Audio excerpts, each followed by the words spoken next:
afternoon. Michael Herzog, The American Awakening, coming to you live from Round Rock, Texas on this Friday, the 20th day of April, 2007. Got a great guest coming on today. I've had a number of requests for this guy, Alan Watt, cuttingthroughthematrix.com. Okay. You know, I've been perusing around this website, cuttingthroughthematrix.com, and I've had a few listeners that have called and requested this gentleman come on my show, Alan Watt. And I'll tell you what, I don't even know where to begin with this guy, because his knowledge evidently is so broad on so many issues that I'll probably just let him run. Without any further ado, though, I'm going to bring up Mr. Alan Watt. Alan, are you with me? I certainly am, yes. Now, I have to ask you a question, Alan. I'm reading a little blurb on your website right now, sir, and it's a BBC article, and you're talking about, in this particular instance, you were talking about chemtrails, and since you can remember giant X's which lingered for many hours over parts of Scotland during this time period. Is that where you're from, sir? That's right, yeah. Yeah, I can remember they were practicing with certain chemicals even back in the 60s, and I was small and playing, and you know how children spin around, look at the sky until you're dizzy and you fall down. and I'd watch these X's and these amazing loops, and they'd linger in the sky for hours and hours and hours. And I had an uncle who was in the Air Force who came one day, and I asked him what it was, and he said, well, he says really, it's not really the condensation trails. I said, I don't know what that is. He says, highly unusual. And years later, of course, declassified information was given to the public, which stated they were testing certain chemicals out, which could be used in warfare purposes on other nations. Well, they always test this stuff out on their own public first. And this goes all the way back to the 60s, because I know this has become really commonplace here in the mid to late 90s, I believe. But before we go any further with that, I wanted to ask you, what part of Scotland do you hail from, sir? It's really towards the Highland part, just above Perthshire. Okay. Now, the reason I ask is because my wife is Scottish. She's from Aberdeen. Oh, yes. Yeah. So, you're familiar with that place, yes? Yes, I've been there quite a few times. Have you? Yeah, I was over there about a year ago. Fascinating place to visit. Well, anyway, where do we go from here? Well, I'll tell you, one of my listeners had, one of the many that has called in and asked to have you up, Alan, was asking me a question regarding foreign troops on American soil. And he told me to go into your website and look around. And I thought, well, rather than do that and go down the rabbit hole on all this different stuff, I'd just have you up and let you talk a little bit about it. What can you tell me about foreign troops on American soil? You've had them on and off since in training, beginning with mainly special forces from other countries. Now it's regular troops. Since they created the NATO Pact, the North Atlantic Treaty Organization. So, yeah, back in the 50s and 60s, they were bringing in special forces to combine their training. Now, since about the 70s onwards, it's been regular troops, but mainly officer training from other countries. Because I talked to some Russian ones who were in the base Borden in Ontario, Canada here. And these guys wouldn't even have their laundry done by the local camp. They didn't trust them to do their uniforms, so they were taking them or getting women to take them in to the local laundromat for dry cleaning. And I got talking to one of them, and yeah, they were training. They were training on base Borden and other camps across Canada. And they come in influxes till they're trained, and they're being trained in basically the social laws, almost like police in a sense. Mm-hmm. It's not just Russian. You've got Czechoslovakian and Belgium and other troops coming and going. So this is we're already international. And this con game began when they signed the NATO agreement, and then, of course, United Nations Charter. It was all designed to gradually integrate all the forces, not only of Europe, but of North America and Europe. And they've been doing it bit by bit. Well, I had a conversation with a gentleman last night that you may know. He knows who you are. His name is Don Nikoloff. Are you familiar with him? I've heard the name, yeah. Okay. And the conversation got on this because I told him I was going to have you on my show today. And he's telling me his thoughts are that the reason that the Bush administration continuously is sending more troops, under the guise of this, quote, surge, is basically that they want to really just kill off our troops and, have foreign troops come in and invade our soil. Do you follow along that reasoning, or do you agree or disagree with that? I don't think it's necessarily exactly for those purposes. There's always 2 or 3 purposes, at least, to everything that's done in politics. They certainly are decimating troops. As far as health goes, even if they come back unscathed, they end up falling down a few years later with different diseases, as you well know. Read it in Canada, too, after Gulf War I. There was articles in some magazines here with even the female troops who their hair all dropped out, their teeth were falling out, and they were dying with autoimmune problems rather quickly.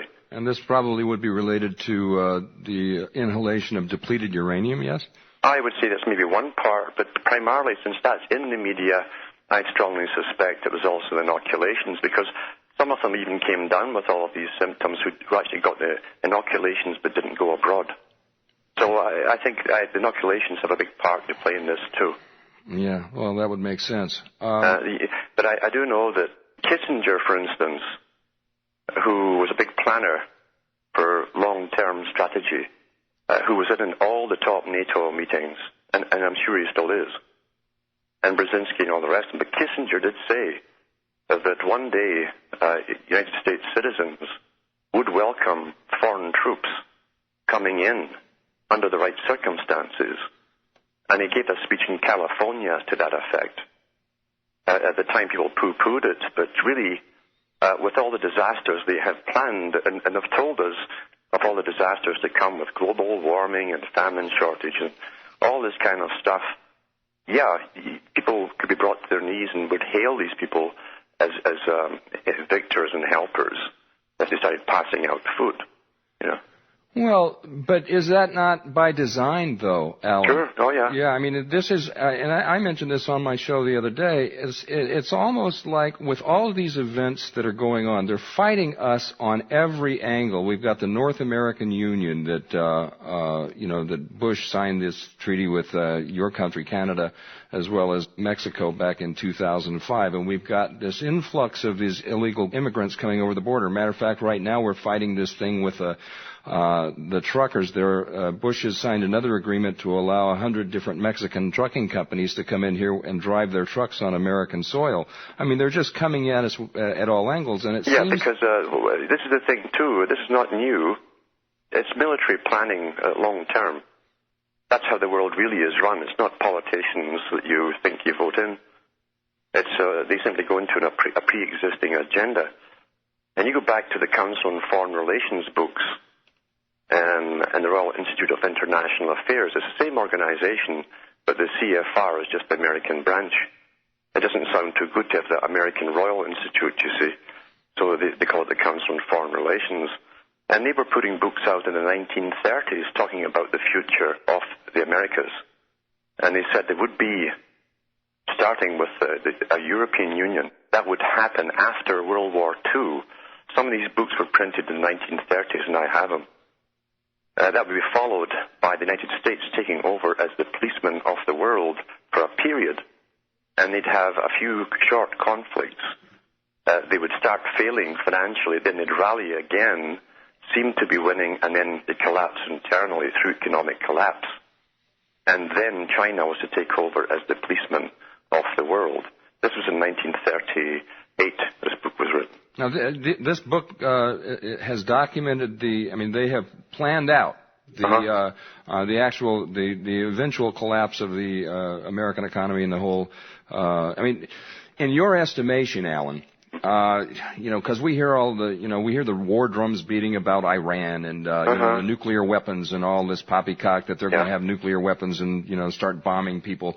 And according to our own CIA, it's supposedly at least 10 years before Iran would have a nuclear weapon. And, as far as from my understanding is the United Nations treaty with Iran is that they can, if they wish to, build nuclear power plants there. We're saying no, they can't, and we're propagandizing the American public to think that they're using it to build nuclear weapons. Okay. Yeah, it's the old story. You demonize a target in the public's mind to get them on board, then you attack by any means possible, any propaganda possible. Yeah. All right, stick with me, Alan. We're back. I'm running down the road trying to loosen my load with Alan Watt on the line, and right now we're talking about Iran. Short segment coming up here. Alan, I wanted to ask you, they've got these war drums that have been beating with Iran for the last year or so. And on the other side of that, we have this, what it looks like an impending economic collapse with the price of the dollar getting devastated by China selling off some of their treasury bonds and so forth. In your estimation, and Alan, I give you accolades because I know, you're a brilliant mind in all of these aspects. If this nation's leaders, if our politicians are being controlled, and obviously so is the Canadian politicians and the European politicians, and there is the powers that be that are over and above that, i.e. the Illuminati, then it would stand to reason that the Iranian government is controlled as well. Would you agree with that? At the top, I'd agree, yeah. Okay. So in these war drums that are beating for Iran and, all this threats of, nuclear weapons and so forth that Iran's going to have, is this nothing more than a smoke screen to promote fear? It's all fear, but you see, fear is meant, and especially threat of war, is meant to, like Carol Quigley said, war is basically designed to create social change amongst the population to accept something else, a new way of doing things or living or whatever. And that's what it's about. It's not just the West and the East or anybody else who has to be altered in their mindset or their own old concepts. It's the populations that have to be retrained into a new way of thinking and looking at the world. That's what it's all about. It's a psychological technique that's used. And Quigley said it. And remember, Quigley advised presidents and the State Department for many years. Quigley said you can get more done on a social level with change in 5 years of war than 50 years of peace. Because in peacetime, all you have is propaganda and persuasion. In wartime, you have propaganda and the use of force and fear behind it to back it up.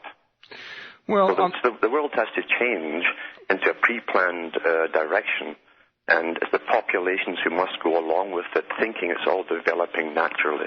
Yes, and from coming from the standpoint of a person that woke up himself just a couple of years ago and was introduced to many of these things. It's all fascinating to me. It's new to me. On the subject of propaganda, I remember, watching mainstream TV on a nightly basis, watching the news and knowing in my gut that there was something wrong. I just couldn't put a finger on what it was until I took the initiative one day to get up and start researching it for myself. And now that I've come as far as I have, especially through people like yourself and looking at your website and going down the rabbit hole on a number of different issues, I find that this entire society in which we live seems to be nothing more than an illusion. It is. It's a promoted culture. There's no secret, really, within Hollywood and within the whole cultural area. They call it the culture industry. It's been called that in high levels for over 100 years, 200 years. Even Plato called it the culture industry, where you basically use drama and propaganda through fiction primarily to download into people's minds specific ideas of acceptance or change or whatever it happens to be. And because when it's done through fiction, your sensor part of the brain is down. You don't have a little guard up. You don't question. You think you're being entertained, and that's when all these ideas are put down into your mind. And it's called predictive programming. And the science fiction industry has been one of the better ones for projecting the future, exciting the youngsters, because those ones are getting trained to accept changes they will experience in their lifetime through the movies they watch. Okay, so the people that own a TV, of which, by the way, I'm not one. I threw mine out about 6 months ago, Alan. But through the programming on the television set, and I'll give you an example. I remember Jericho. Okay, there's a weekly series that was on last year when I had my TV called Jericho, and it was a fictitious thing about a bunch of atomic bombs exploding in the United States and what happened to a small community afterwards. And then there's shows like 24. I don't know whether you get them up there, but it's Jack Bauer, and he's always torturing people, and, you know, he's the hero and so forth. And this is all basically done to desensitize people and to put it into their subconscious so it's no surprise for them when it actually happens? Yeah, because I can remember 20 years ago when they first started giving out the beginnings of video games for children.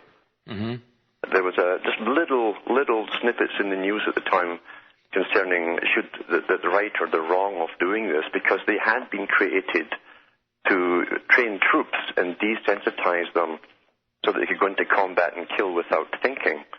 And for the first time here they are giving them to children. And I knew then, I said 20 years down the road there's going to be a major war. They're going to breed a generation of barbarians, really, to go and invade some country. And it was no surprise that the Middle East was targeted, since it was the last basically independent conglomerate, the Arab big states, that didn't buckle under the new system of democracy, which is mandated under the United Nations. Well, you know, it's funny you should mention that, because I've had occasion to, be in the midst of young children, pre-adolescent children that are playing these video games. And, well, I'm going to have to hold that thought. I'll get back to that thought as soon as we come back.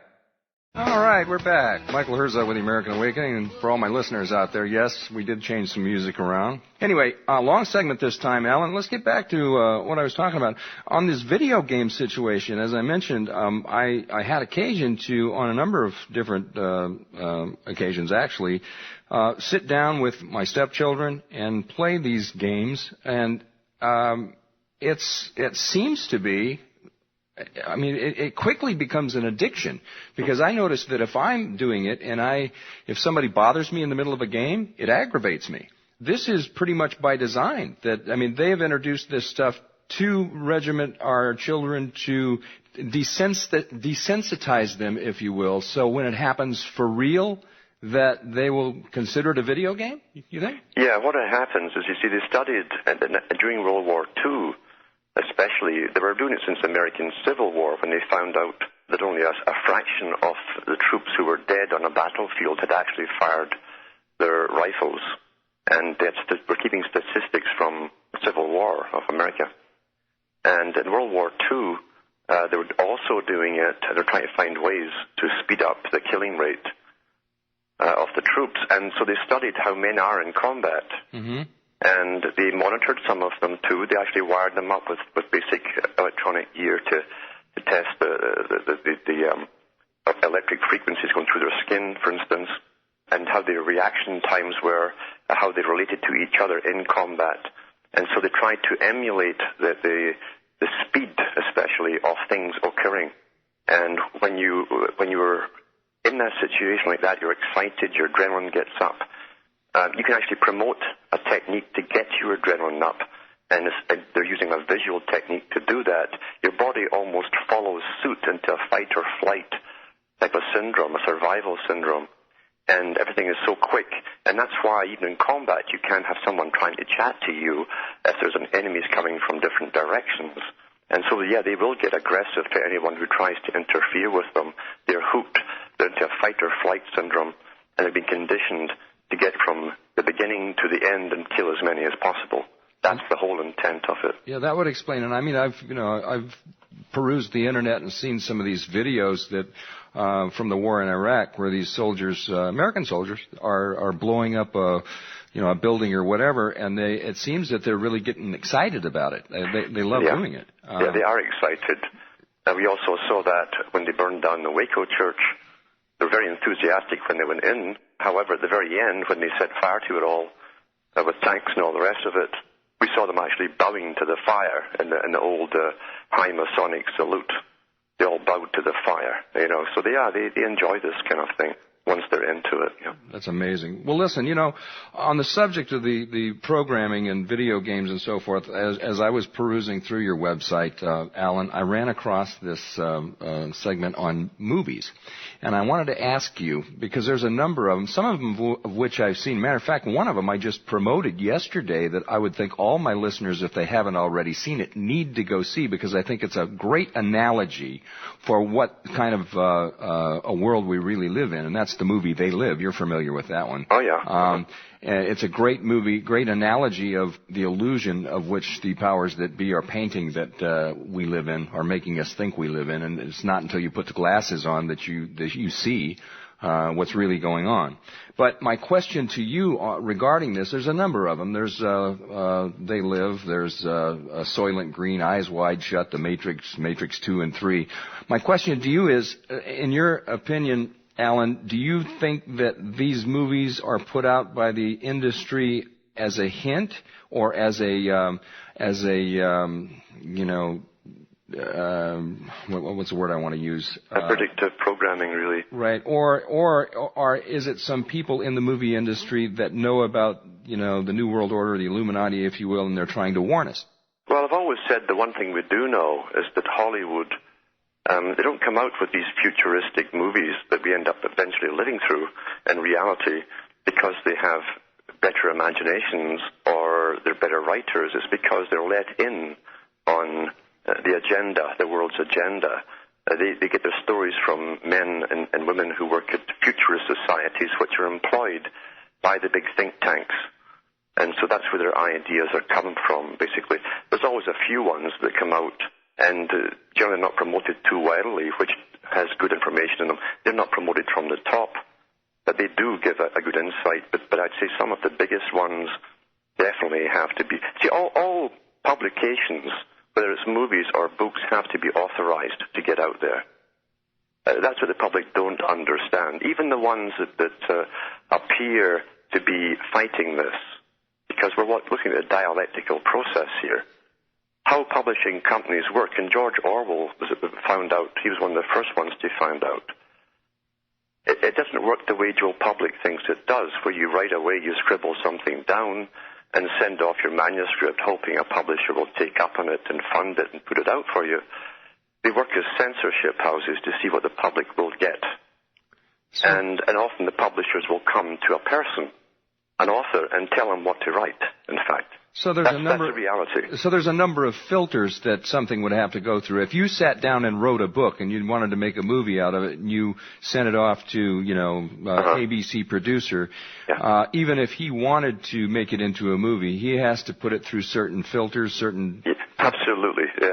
Nothing gets out there unless it's allowed to get out there. That's by the official stamp, that is, yeah. I see. And that's being controlled by, do we know exactly who's controlling this? Right? Well, we've always, publishing houses were set up with that purpose from probably 150 years ago. We think it's just happening now, we're losing freedom, but we aren't. All the big boys are doing is changing their system to the next level. It was always their system, the moneyed boys. It's always been that way. When George Orwell came back from fighting in the Spanish Civil War, he went off as a hero of the socialist left from Britain. He was trained and picked by professors in Cambridge. That's how they do it, still do. When he came back to do the rounds, he was saying, wait a minute, I was fooled here. I've met the communists, they're not exactly the same as us, and there's somebody over them controlling them and us. And the people didn't want to hear that. And when he tried to publish 1984 and Animal Farm, he had contracts already existing with the biggest publishers in Britain. They refused to allow those books to be published. You had to find another one to do it for them. Fascinating. They didn't want that information out because they wanted the people to believe at that time it was just left versus right. Well, now, somebody that's as objective and has been down as many, avenues and trails as we have, and I know you've been down many more, sir, than I have. But it would seem as if once the Enlightenment comes and once you realize that indeed, our country, for example, isn't, George Bush really isn't the, quote, decider, then it would seem to be, based upon the conclusion that you draw, that the powers that be, the Illuminati, if you will, would almost have a list. For example, they would have orchestrated out several events with which to happen in the future, just like this shooting that happened the other day, okay? On such and such a date, this is going to happen, and in the meantime, while we're doing that, we're going to dumb down the American public with propaganda and, defer their attention over to this or that or the other thing. In the meantime, we're going to be putting gun legislation and hate crimes legislation on the agenda. I mean, would an intelligent individual that knows as much as we do about this, could we draw the conclusion that they literally have events planned out for the next year, 2, 5 years, 10 years? There's no doubt. In fact, we don't have to guess at it. They've told us they have. Every day on the news now, we're seeing the real part of the fear tactic, which is to be climate change. The drum beats have been beating all winter about it. Every media and the planet now has a special section every night on their news to get us all conditioned to the world climate changes. Never mention all the spraying that happens over our heads every day, or the HAARP banging away as it does every day. But we have to be convinced now that it's a threat from out there. A long time ago, they hoped to use high technology to create holograms of spacecraft and stuff to get us all terrified of an invasion or something. The real threat from out there that they're creating is the climate change and how we all must change our way of living, come into the UN habitat areas, give up our old way of life so we can't breed like we used to. We can't pick our own mates.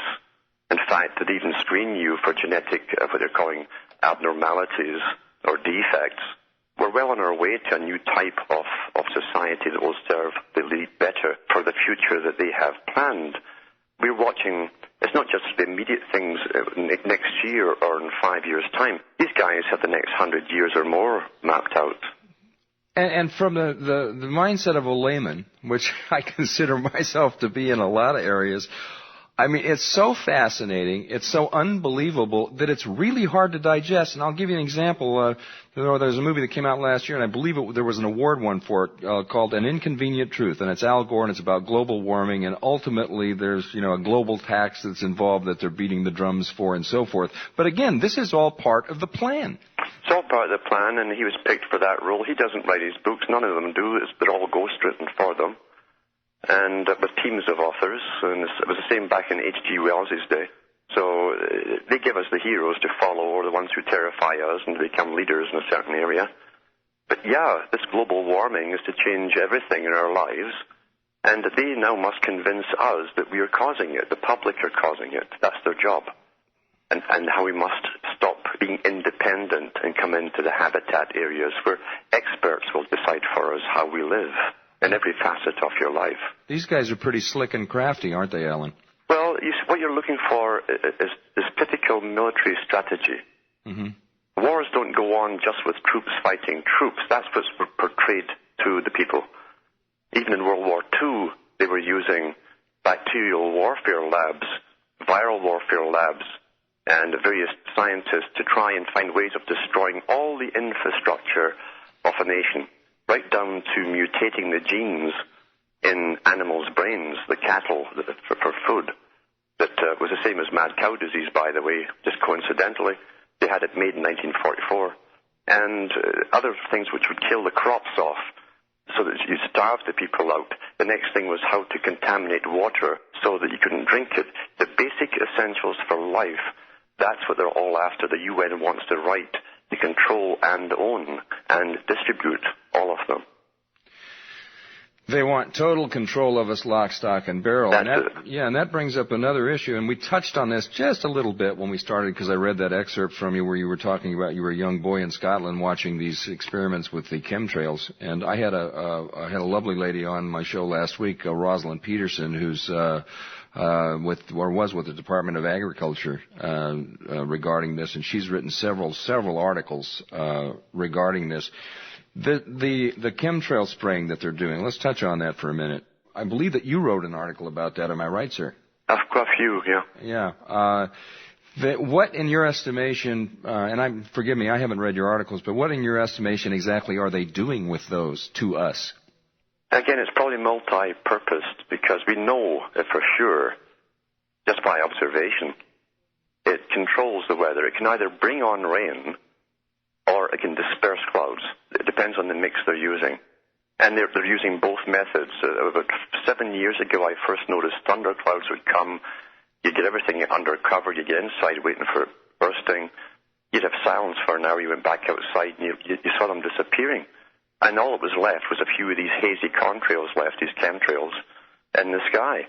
And I'd never seen anything like that before. So, yeah, they can disperse it. And that's what they were doing initially for a few years, especially over the farmland countries. They had drought after drought after drought.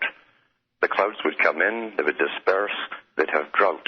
And then for the last 2 years out west in Canada, they had flooding. The last flooding I saw, a woman was standing outside her home waiting for it to get washed away. The cameras were there from the CBC, and right above their heads was a big X in the sky with all the chemtrails. Which they never mentioned, of course. But, yeah, so they're bringing both on because your farming industry was decided to get rid of it a long time ago because they said, even in World War II, when they were creating all the various plans for the future, they said that farming was too important to be left to the individual farmer and that the future must be given over to agribusinesses and experts. So they've been putting, again, it's full-scale war on the farmer.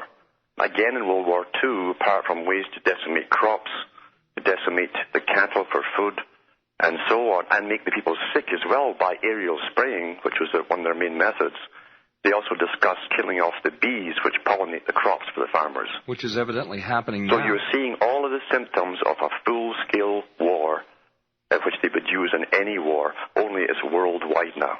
Well, let's go there for a minute, Alan. On the bee, and I've seen reports. I haven't had anybody on that was an expert in this, but I've seen reports about the bee population that is being mysteriously dying, is what they're saying. Mysterious, yes. Well, that's what they're saying. Okay.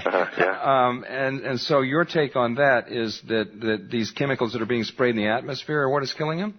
It's partly that. However, it's to do with the modified crops, because I've watched it over the last 7 or 8 years. And I know one of the head beekeepers he's the head of one of the associations in Ontario. Mm-hmm. And I actually got him helping with his bees, and his bees were coming in from the north and falling dead all days. And I asked him, I said, well, find out what crops are growing northwards to you. Because the beekeepers know which direction particular hives will go in. They all have their own direction. Right, yes. He eventually, like pulling teeth from, he managed to get something from the Ministry of Agriculture, and it did state that, yeah, there were test fields up there to the north of him of genetically modified crops. So these crops are so full of pesticides because they can dose them 7 to 10 times with higher concentrations of pesticide that they're lethal, basically, to birds like the crows. That's where the crows are dying off. It's not West Nile virus. It's the poison. And the bees are the same. That's what's killing them off. All right, let's hold that thought, Alan. We've got a short segment coming up here, and we've got my special guest, Alan Watt, on the line. Fascinating fella. Alan, back to the bees for a minute. You're saying that they're genetically modified. Well, then, these bees are dying because of they're interacting with these genetically modified plants or flowers, taking their nectar out. And the powers that be, they know this, correct? They know it. Yeah, I mean, come on, they can admit that they can take any kind of gene and all the rest of it, splice it with other ones and create brand new creatures, but they just can't find out. It's a big mystery why the bees are dying off like this. Well, the hives are toxic. The healthy bees that are just coming out get out as fast as they can. They're all leaving. And what you're finding, too, a good sign of toxicity, is that the insects who normally take over, which are other bees or else ants and other things go in there, when the bees have left, they're not going in at all. Nothing's going in. So it's highly toxic. That's your clue there. Well, now, is there any truth to the rumor that I've heard is this, if the bee population were to die, that within 4 years the human population would die? Not quite. I mean, you'd certainly come down because the farmers do have these hives brought into their fields every year, and the bees do an awful lot of the pollination, absolutely. However, don't forget that the mandate is that in the future, the near future, all we will have are modified crops, and they have different methods of bringing them to fruition, all their modified crops. They even have the Terminator genes, so you can't, they won't basically reproduce themselves. You have to go back every year and buy the seeds. So once again, you're a slave to the seed master. Mm-hmm. They tried this in India. India's had riots over the last few years trying to fight this. They knew instinctively if the big boys got a hold of the monopoly of seeds, and they had to buy them from every year, they'd increase and increase until they were starved. They couldn't afford to buy them. So they put up a tremendous struggle. However, they've still got the modified food rammed down their throats. So this is a mandate we're looking at. Yeah. Well, a quick subject I wanted to touch on. I'll tell you, let me ask you, Alan, my phone lines are starting to load up, and I haven't even opened up the phones yet. So would you be averse to taking some phone calls? No, sure. Okay. I wanted to ask you one more quick thing about the HAARP program up there in Alaska, and your take on whether this is to modify the weather or indeed if it is also a form of weaponry. It's both. It's been used consistently day and night now for the last 6 years, I guess. You can pick it up on some shortwave stations if you tune through, and also you can affect the mood of people and the intellectual capacity of people by the type of frequency you put out. You've got a secondary signal. This is all declassified stuff that's come out from governments. And the one in Alaska is not the only one. They have about 54 or more of them worldwide that we know of. We're going to go to a break at the top of the hour. Got my special guest, Alan Watt, on the line. I'm going to open up the phone lines. If you have any kind of a question for my guest, I'm sure that, there's several questions that you guys will be asking, and I could be on here all day asking this guy about everything, because guys like these, I just love to pick their brain. Let's go to Don in Ohio. Don, you're on with Alan and Michael. Go ahead. Hi, Michael and Alan. Alan, this is Don Nikoloff. I'm pleased to meet you.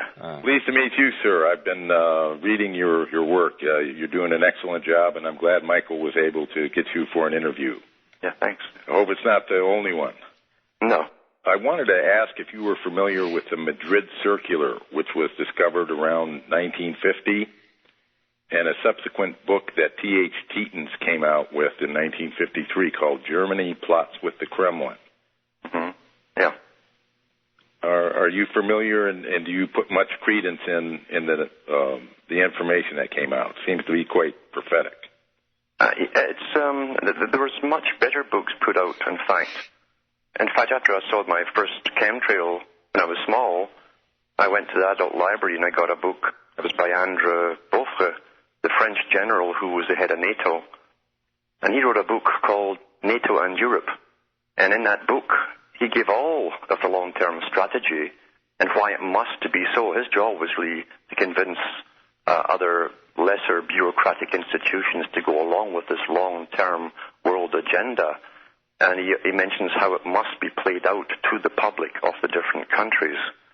So there are many official books put out there, just that no one bothered to read them, and yet the libraries were full of them, gathering dust. Yeah. Well, my attention was drawn to this particular book because of the Madrid Circular. That was basically the confirmation that the SS, the Underground Abwehr, or the what was referred to as the Deutsche Verteidigungsdienst, the Underground SS, in other words, after the war, intended to attack the United States over a long-term plan, and they brought them into the CIA in 1947. Well, that's just it. You see, the CIA that was started up with the OSS. Yes. They sent over Stevenson from England. Well, actually, he was from Canada, but went to Italy to live in England. But he set up the CIA for the Americans, and they brought in all the communist guys and the socialists, and he also brought in the Nazis as well. This is a conglomeration of all the top elitist groups. I agree. Yeah, see, when you look at the top agenda with the psychopathic minds who want world conquest, who all believe, each one believes he's the most supreme being that's ever lived. He is the most evolved, and they believe in evolution, and power, and the right to take power is a struggle.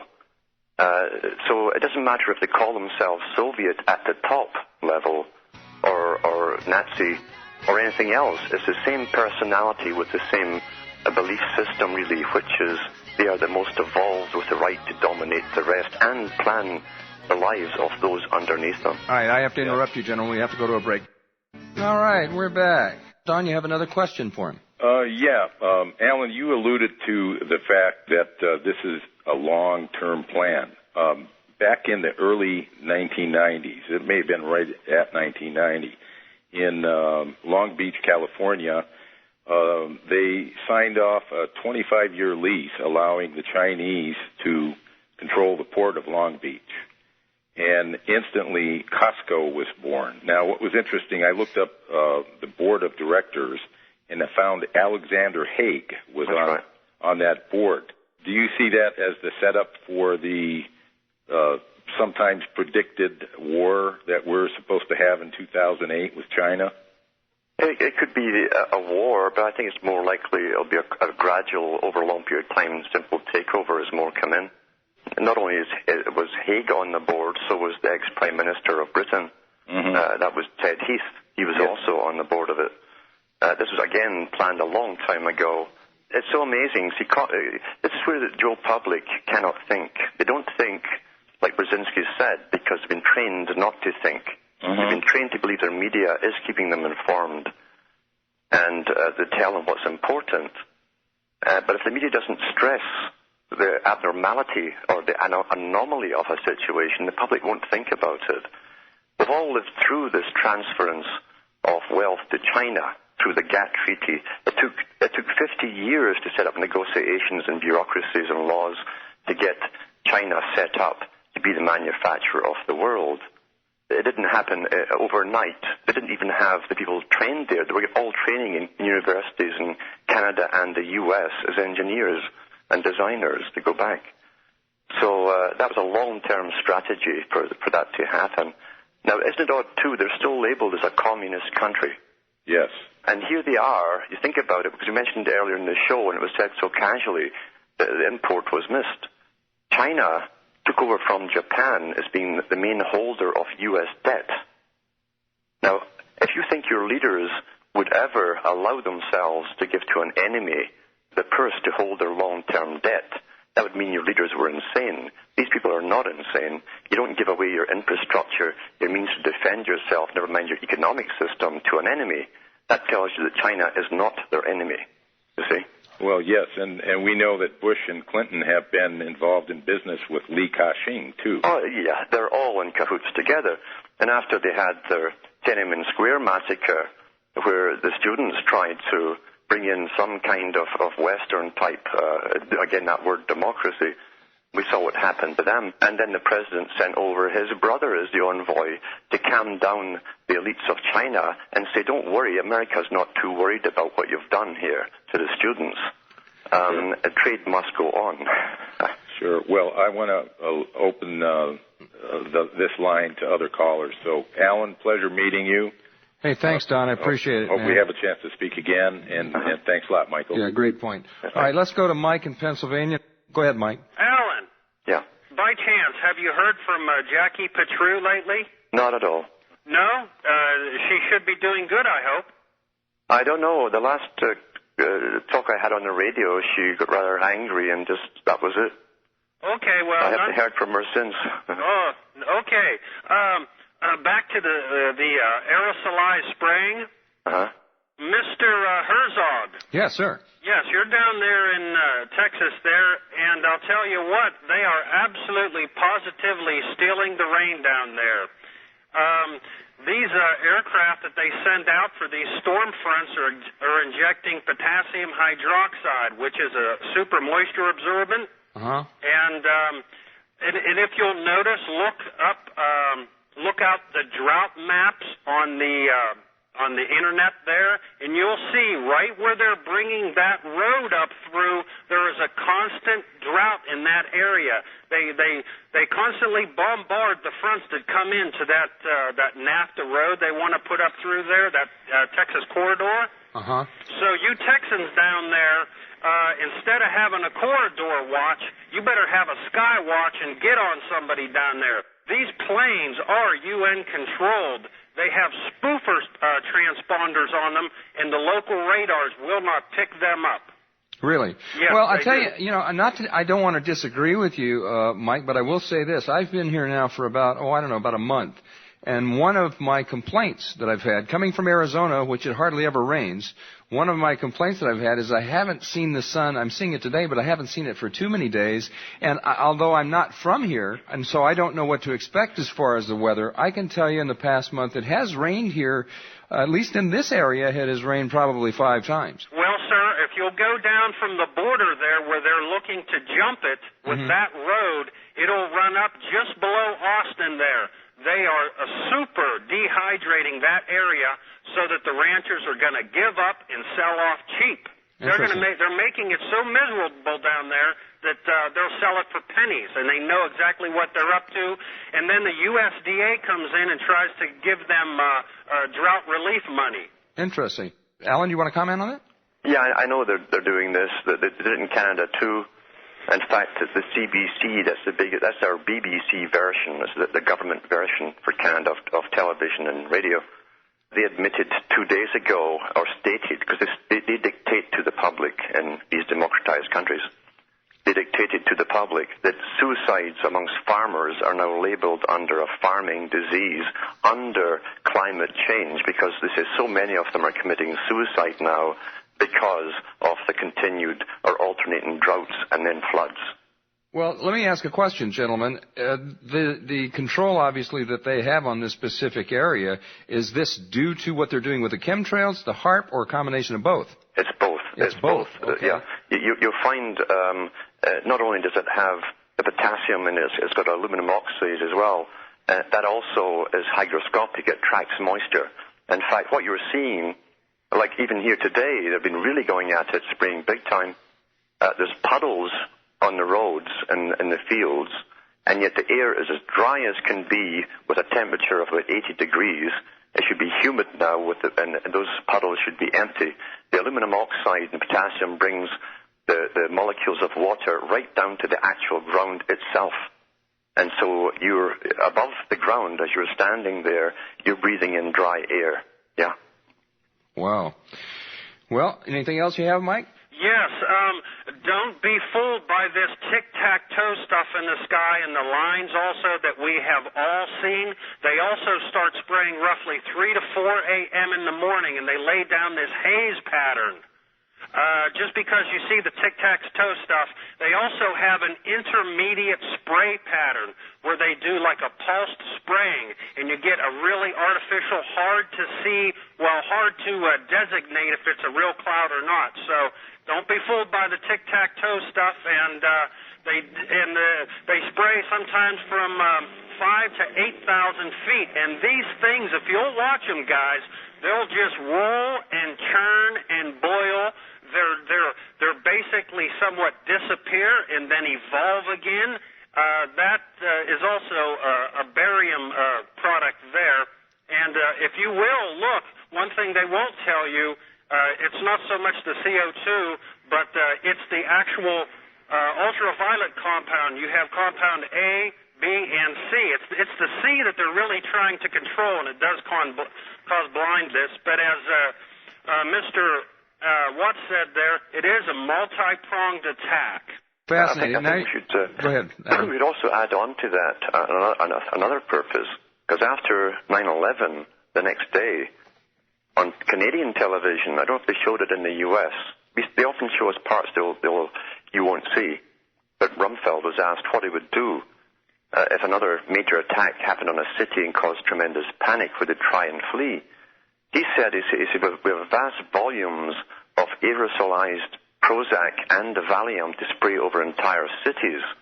And it hit me right then. I thought, they're not waiting for an attack. They've been doing it for the last few years because the public are getting dozy. Yes, sir. They absolutely primed the public's mind before 9/11 also. They went in there and sprayed early in the morning before they dropped those buildings down. And one more thing, gentlemen, I'll let you go.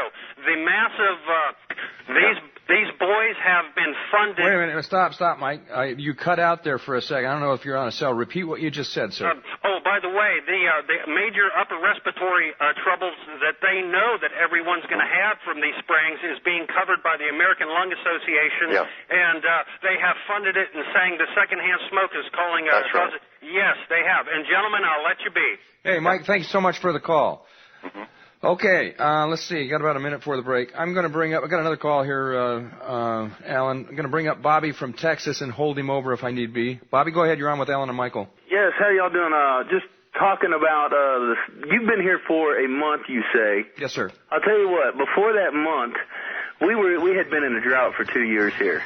Okay. And I'll hold on till we get back. Yeah, okay, Bobby. We're on with my guest, Alan Watt. This is Michael Herzog, The American Awakening. Short segment coming up here down to the bottom of the hour of about 4 or 5 minutes. We're on with my special guest, Alan Watt. Bobby from Texas. Go ahead. Continue, sir. Yes, sir. I have a business here in Austin. Uh-huh. And yesterday, I've been watching our skies here for a long time. Just waking up in the morning. I live out in the hill country. I'm on a hill, and I see these lines. And yesterday morning, I knew that I had to go do some work for a retired general of the Air Force. And they were spraying our skies real heavy, so I couldn't wait to get there just to ask him what he thought about it. And when I got there and I pointed up in the sky and I said, "Can you tell me what those are?" He says, "Those are Air Force bombers and they're running exercises." That was his exact words, but he could not tell me anything more than that. He said it had to do with war games. But then he tried to tell me they were contrails and they were water vapors and they'd disappear. And I started explaining to him that, hey, they don't. Look at them. They keep going and crossing. They hit us very heavy yesterday, and they're still doing it. My wife and I just went on an exercise right now, just walking, and they're doing it again to us today. I'm trying to figure out exactly what they are, just to wake the people up to it. Well, Alan, you have a comment on exactly what they are? Well, the general cannot tell you. He's sworn to secrecy. My wife went on NASA's website, and they actually want you to count the lines in your sky per day and email them how many lines you see. Yeah, and they're also teaching children now from documented movies made by NASA to recognize contrails, these new contrails, and just call them contrails, even though they are completely different from what we saw about 10 years ago. So they're getting the young generation who will go through the big changes, which means it's a long-term strategy. They're getting them conditioned to think they're really just contrails, yeah. Okay, let's go to John in Rancho Cucamonga in California. How you doing there, Michael and Alan? Good to talk to you guys. How are you? I'm okay. See, I must be the only one in the whole listening audience that doesn't have your website address, Mr. Watt. Could you please give that to me? Yes, you can go to cuttingthroughthematrix.com. Okay. Or you can go through alanwattSentientSentinel.eu. Cuttingthroughthematrix.com. I'll try that. It should be to the same place, right? Yeah. Okay. And Mr. Watt, you also referenced or alluded to several books that were written in the 1930s or 1938 and maybe subsequently, predicting a lot of the things that are coming true now. And you mentioned one that was written in 1938. And could you give me a title and an author for that, by any chance? It was put out by the Rockefeller Foundation. They published it and sponsored it and paid for it all. It was the annual meeting of the Royal Institute of International Affairs and the Council on Foreign Relations for America. It was the minutes of their meeting. And they put it into a book called The Future of Britain and the Empire. And it was all to do with post-war reconstruction after the war. This is before the war even started. They had the whole agenda for the next century planned right now. Let me stop you. I'll hold you over. Got to go to a break, John. Let's go back to the phones. And John in Rancho Cucamonga. Go ahead. Yeah, Alan, you were just talking about that Rockefeller Foundation, Royal Institute of International Affairs, meeting notes of 1938, I guess. Yeah. Do you have any idea how I would go about getting a copy of that? You could maybe try, I don't know if later editions, like with the original ones, I don't know if the later editions were altered down the memory hole, as they say. They take parts out. If you try the Oxford University Press, you might get a copy. Okay. All right. Any chance of you putting something like that on your website?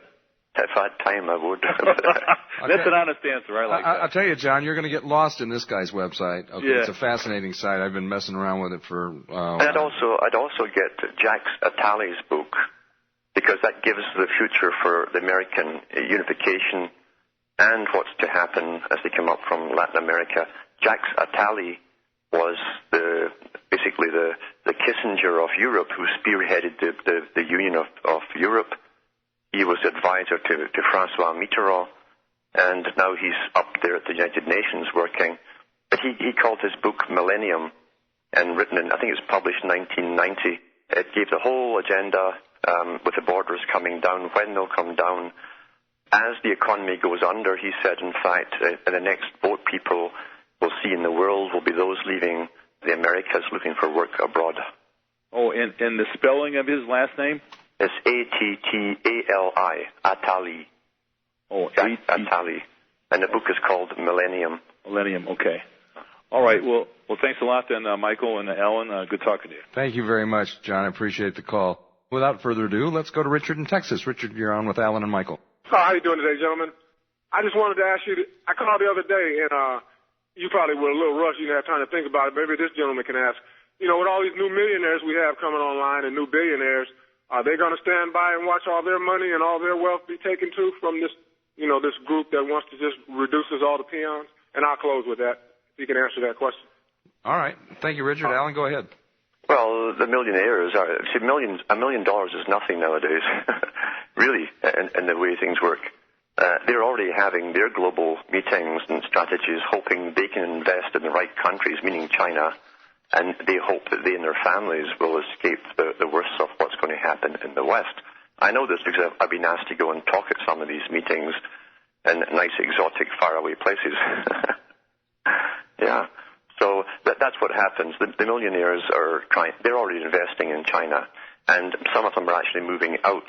A lot of the American middle class, upper middle class, in fact, the bureaucratic class are already taking their families to the brand new cities in China that were built for Westerners, for them to come in and help build up the infrastructure, and the bureaucratic techniques are introduced into China. So this is already underway. So it's kind of like, I don't want to say rats deserting a sinking ship, but a lot of people that are in the upper middle class in this country are finding other places to live. Yes, they are. They're moving out. I know some people that are up there, and they brought in over the last few years Chinese nannies to teach their children to speak the languages, and they're moving off and packing up and going off to China. Wow. And they have built tremendously ultra-modern cities, much further than the West even, because all the money has been put into China to accommodate them. So, this is already underway. Well, let me ask you, Alan. You had alluded back a little while ago to the term psychopath. And there's a number of books that I have read regarding the Illuminati and so forth, and it seems like the large majority, if not all of these people, are psychopaths. Yeah. It's like they gravitate towards this. They are power hungry, and they have to be of a certain mindset without conscience or soul, if you will, to actually, be put into this position. I mean, the lower levels are, I don't know whether they're analyzed or whether they are tested or whatever it is that happens before they don't get up into the upper echelons of this control grid unless they are indeed psychopaths. Would you agree? Absolutely. Even with the regular Freemasonry at the bottom, that's where they come in. That's the catchment area. And those who can keep their mouths shut, keep secrets, are gradually sifted out. The ones who don't mind getting extra free benefits from society, the profane beneath them, are watched. And if they're useful, especially in the area of creating public opinion, like a small newspaper man or something like that, and an editor, they'll bring them up into the higher ranks, because the creation of public opinion and the control of public opinion is of paramount importance as they bring us all through this.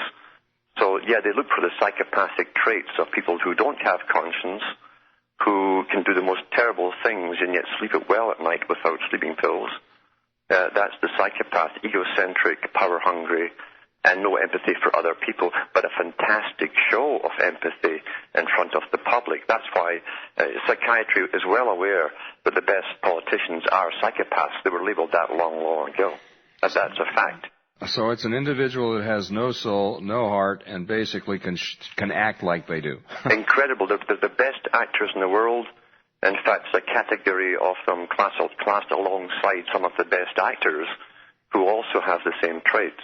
Mm-hmm. An actor takes on a character role. It's difficult for an average person to do.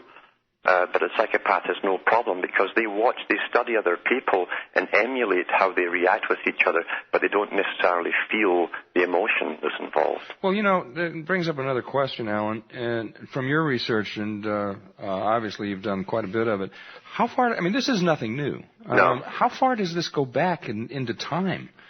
Well, we know that even the sections that were taken out of holy books, for instance, holy books and psychopaths always end up predominating. Once they're cleaned out, they gradually come back in, pretending they are you and speaking on your behalf. That's how they get into power, even at the bottom level. We know that they've taken parts out of even the Western Bibles to do with, and you can find this in books from, again, Oxford University Press on myths. It's called Myths, Jewish Myths and Fables. But it also tells you some of the Psalms that they took out of the Old Testament. And they claim that in a previous time, these characters had got to such a higher level of control of the ancient world that they were hunted down eventually by the people and destroyed. And those that did escape fled and hid in the mountains, and the people pursued them, trying to kill them. And that's why they eventually start coming back. That's why they always start secret societies with passwords and so on, so they can recognize each other. Wow, it goes very deep. Well, tell me, with as deeply underlying as this is, and there's several levels to the onion, if you will. Mm-hmm. And the average, normal, everyday guy, whether he be Canadian or whether he be, American or Mexico or any place in the world, the average person just wants to live their life, raise their family, make a living. We're not out for power. We're not out for, money and so forth. Most of us aren't. We're just out to be happy and live a normal life and be left alone. And so we're really, people like us are at a disadvantage when it comes to, these kind of people and the fact that they control us. So in your mind, coming from this standpoint, can we look at this and say, okay, is there any possible way like there was back in the past when the people finally, they stood up and they defeated these people and the bad, the psychopaths ran off to the mountains? Is it possible with the technology in this day and age to do the same thing? Can we defeat these people? Yeah, they can be defeated, although I must admit this time, these characters they've always pulled in professors of history, ancient religions, and so on, into government high think tanks to find out what happened in the past. It concerns them because they know that things happen by the same techniques and same formulas. Mm-hmm. That's why the rush is on for totalitarian power and even brain chipping, as the Ministry of Defense in Britain came out with in The Guardian last week. They want us all chipped so that we can't possibly speak out or do anything against them. So they know how this cycle, you might say, works. Once a psychopath, though, is exposed, if you have enough people who say, wait a minute, this king has no clothes, not just one little boy, but everybody saying, this king has no clothes here, all his impressive suits and the way he's dressed and wrapped in your flag, your national emblems, they don't work anymore. He stands naked. And when that happens, that's when the psychopath breaks. He can't handle being called out for what he is. Mm-hmm. Well, you speak of the chip. I have read reports, and again, I'm not saying that this is true or not true. I'm just saying I've read reports. They've actually got plans for beyond the chip. They've got plans for things that are implanted that would make society as a whole I would say, of what they would call a hive mind. They published it in their meeting at Loyola University, the World Science Meeting, and went through the whole formula. They said that regional computers are already set up, huge super Cray computers. These are super-cooled, liquid-cooled computers, huge buildings of them. And each region, as they called it, which will handle the coming brain chips, they said the brain chips are ready to go. All we have to do now is convince the public of the need to take them. And that will be done through fear and hype and terror. And it's also been pushed through movies for the young, where their heroes have superpowers with a brain chip and all this stuff. It's already appeared in movies, and he said it will be put out to appeal to the young through novels and movies and so on. And we're not looking at that's not in the far distant future. We're talking about something that's really around the corner. It's closer than we think. I'd say it's about 3 years away. 3 years. Well, now, and that brings up another thing. I had occasion to run across a situation where they were using a vaccine, or a shot, if you will, to supposedly prevent people from smoking. Mm-hmm. And they had a complete set of documents when we had gone in there that you were to sign that was going to, disclaimer, it was a disclaimer. It was to give them, or you couldn't sue them. Mm-hmm. And I thought to myself, well, now, why would somebody have this many disclaimers? Why would you have to sign this many documents to waive your right to sue these people, unless there must be something in that shot that's going to do something other than just, take away your craving for a cigarette? And I did a little research on it later, and I found out that there are certain things they put into vaccines that do something to, I'm not sure whether it's the neurotransmitters or synapses, something in your brain that yes, it would take the craving away from a cigarette, but it would also take away any endorphin rush that you would get from scoring a touchdown or from, seeing somebody hit a home run at a baseball game or whatever. In your estimation, have you heard of anything like that? I know they've experimented with a lot of things along the same line. What you would end up with is a lot of very apathetic people or depressed people, ultimately, if their own endorphins can't kick in to give you that little bit of euphoria or happiness, you would end up having depression amongst the people. Well, however, don't forget that causing depression and apathy is also a military strategy that have published vast screeds of stuff on.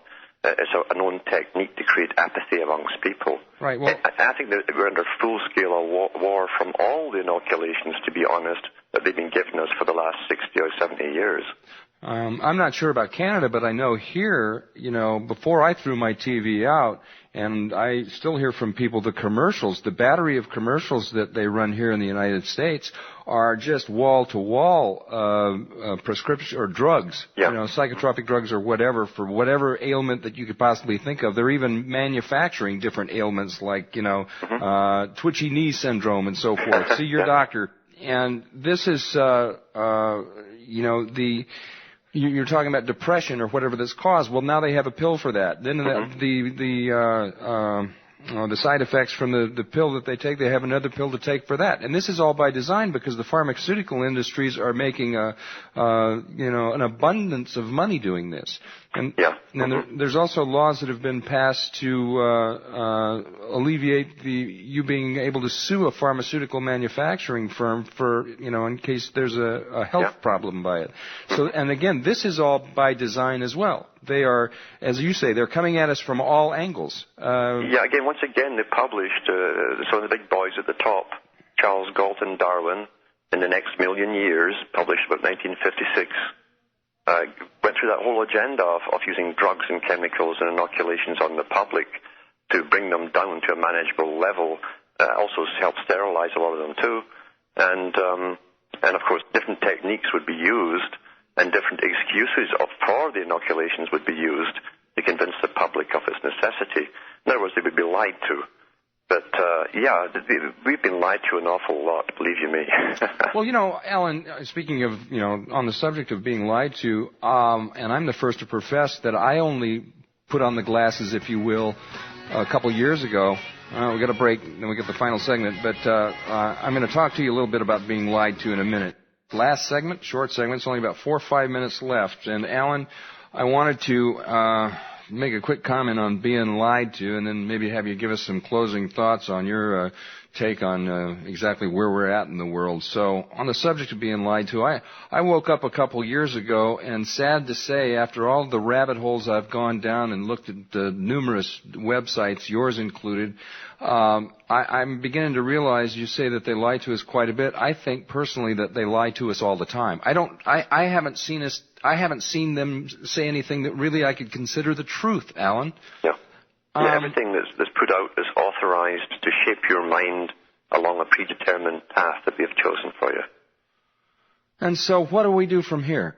We're going down and pass out flyers for a truck out coming up because they're allowing the Mexican companies come over here and drive trucks in the United States, and that's going to affect all of us. This is the North American Union. The borders between your country and our country are coming down.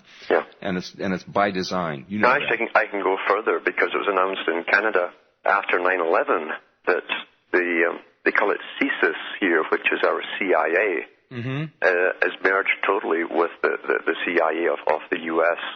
And 1 year ago they announced with the next part of actually it was with the Waco signing of the trilateral agreement for the three parts of America unification that they all signed for the integration. They said later on in the show, and the spokesman was a member of the Royal Institute of International Affairs, he said that now your customs and duty and excise groups in the U.S. and Canada are merging, and it's even going as far as that bureaucrats, top-level bureaucrats in Ottawa, will eventually, very shortly, be allowed to ask for transfers down to the same departments within the U.S. government, and vice versa. A whole other level of legislation being implemented. And while you're on the subject of the signing, that's just one more lie, because, yes, Bush signed this agreement back in March of 2005, and according to government officials that we call into, that didn't happen. It was well, the reality is that was a public declaration to test the water. Right. It started back with the free trade negotiations back in the late 80s. And early 90s, and Shelley Ann Clark came out from Ottawa. She made up all the booklets for negotiations, and she tried to tell the Canadian public that they'd signed everything away into complete integration with America and Mexico. So she came out from Ottawa. She was the most senior civil servant in Ottawa at the time. So this was done a long time ago, and even in the free trade negotiations in the 80s and early 90s, they discussed putting up the new capital for the Americas in Montreal. Unbelievable. So what do we do to stop this, besides what we're doing? You have to get people who are not misdirected by... There's a lot of fake patriot stuff out there. There's lots of it because the big boys give you both sides. That's how you control conflict and guide it. And you've got to get people who are dedicated to spending their life working really for other people and for generations still to come. It's hard to get dedicated people to do it. Yeah, it was like looking for a needle in a haystack. Well, Alan, I want to thank you, my friend, for coming on. I really appreciate it, sir. You have been requested by my listeners, and after talking to you, I'll have you up again if you'd give me the honor. Okay? It's been a pleasure. Thank you, sir. Appreciate it.